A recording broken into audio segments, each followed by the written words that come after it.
Assalamualaikum warahmatullahi wabarakatuh. Halo semuanya, perkenalkan saya Sawit Kalina dengan NPM 201063105032. Saya dari kelas 3D.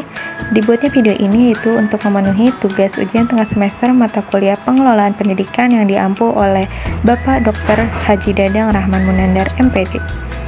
Di sini saya akan memaparkan hasil observasi saya mengenai Merdeka Belajar Kampus Merdeka di SMPN 1 Karawang Barat yang dilaksanakan pada hari Rabu tanggal 13 Oktober 2021 bersama teman saya yaitu Sayyidah Nur Fitria dan Dewi Anggraini. Dan juga kami mewawancarai salah satu tenaga pendidik di sana yaitu Ibu Aas Asia yang menjadi seorang guru prakarya dan bahasa Inggris. Selanjutnya ada data profil dari SMPN 1 Karawang Barat. Nama SMPN 1 Karawang Barat, NPSN 20217909 yang beralamat di Jalan Sukarja Jaya Laksana Karawang dengan kode pos 41312 di Desa Kelurahan Nagasari, Kecamatan Karawang Barat, Kabupaten Karawang. Status sekolah negeri dan waktu penyelenggaraan yaitu sehari penuh yaitu 5 hari dalam 1 minggu jenjang pendidikan sekolah menengah pertama.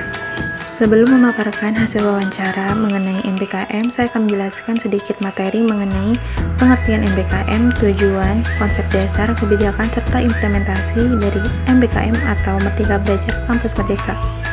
Yang pertama yaitu pengertian dari Merdeka Belajar Kampus Merdeka. Apa itu MBKM?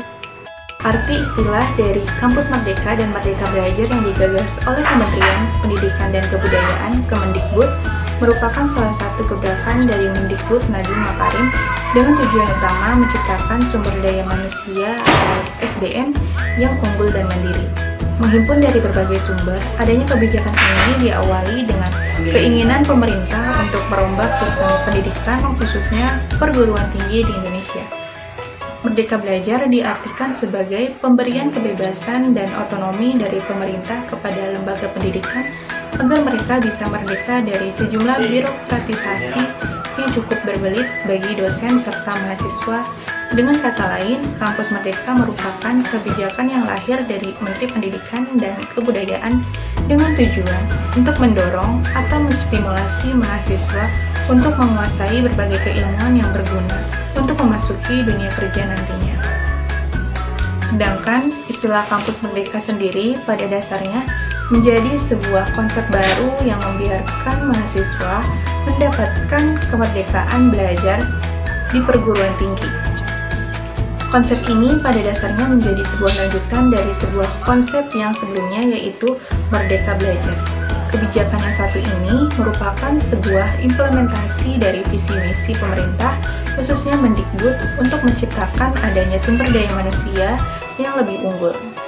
Tujuan dari MBKM yaitu diharapkan dapat menjadi jawaban atas tuntutan pembelajaran yang inovatif agar mahasiswa dapat meraih proses pembelajaran mencakup aspek sikap, pengetahuan, dan keterampilan secara optimal dan selalu relevan. Kemudian, Kampus Merdeka merupakan wujud pembelajaran di perguruan tinggi yang otonom dan fleksibel sehingga tercipta kultur belajar yang inovatif, tidak mengekang dan sesuai dengan kebutuhan mahasiswa. Pendidikan selalu mengupayakan terciptanya peserta didik yang selalu melakukan pembaharuan demi pembaharuan dalam setiap waktu. Tidak hanya mampu berpendidikan tinggi, akan tetapi mampu menjadi agen perubahan atau agent of change dalam lingkup kecil maupun besar. Adapun beberapa konsep mengenai Kampus Merdeka adalah sebagai berikut. Yang pertama, beragam waktu dan tempat. Proses belajar bukan hanya di ruang kelas, durasi di kelas jadi berkurang, banyak waktu belajar di waktu serta ruang berbeda. Sistem belajar di balik teoritis lebih banyak di luar kelas, sedangkan praktis di dalam kelas.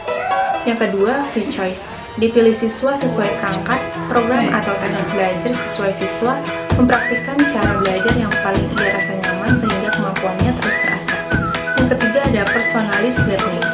Menyesuaikan si pelajar dalam memahami materi, memecahkan jawaban sesuai dengan kemampuannya, ibarat bermain game, mampu memecahkan tantangan akan cepat naik level, jadi bukan lagi cara pukul rata kemampuan siswa.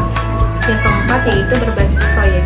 Siswa diajak menerapkan keterampilan yang ia sudah pelajari dalam berbagai situasi, seperti belajar bagaimana cara instalasi komputer, memecahkan kode struktur dan coding.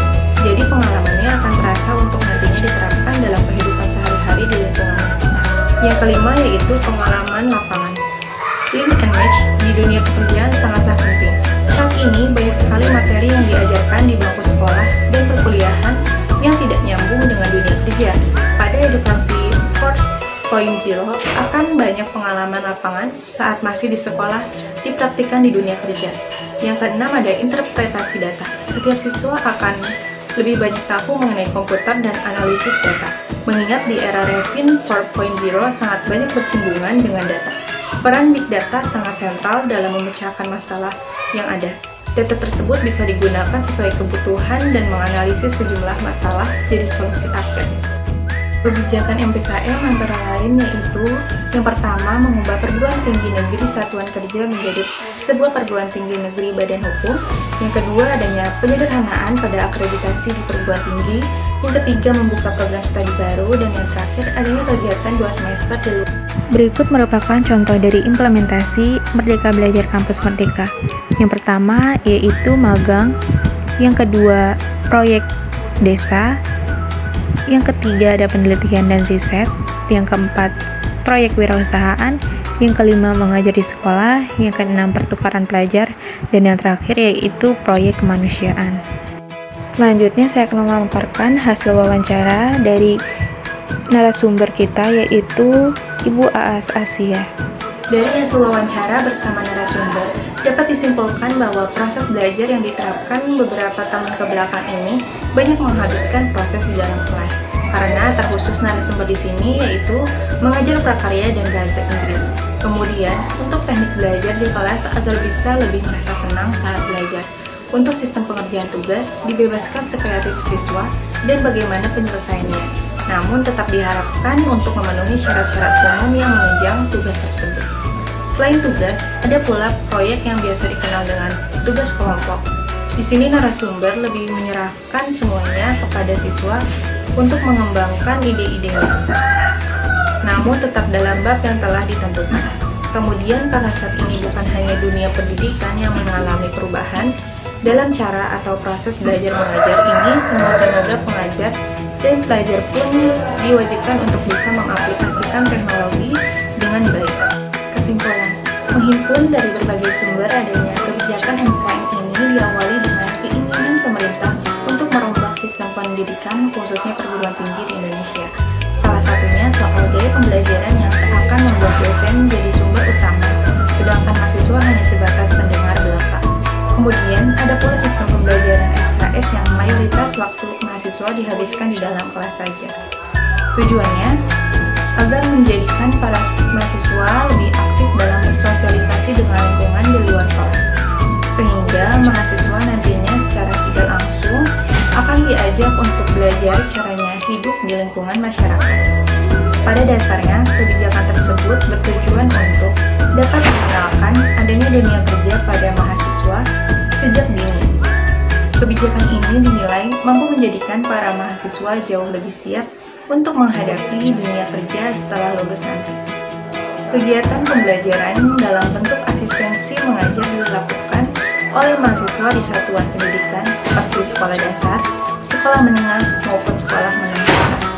Sekolah tempat praktek mengajar dapat berada di lokasi kota maupun di daerah terpencil. Selain itu, pengalaman mahasiswa dalam proyek riset yang besar akan memperkuat full talent peneliti secara topikal, membuat mahasiswa dapat mengaplikasikan ilmu yang dimiliki secara kolaboratif bersama dengan pemerintah desa dan unsur masyarakat untuk membangun desa. Mahasiswa mampu memanfaatkan ilmu pengetahuan, teknologi, dan keterampilan yang dimilikinya di lapangan yang disukainya. Mungkin cukup sekian yang dapat saya sampaikan, kurang lebihnya mohon maaf. Terima kasih semuanya. Wassalamualaikum warahmatullahi wabarakatuh.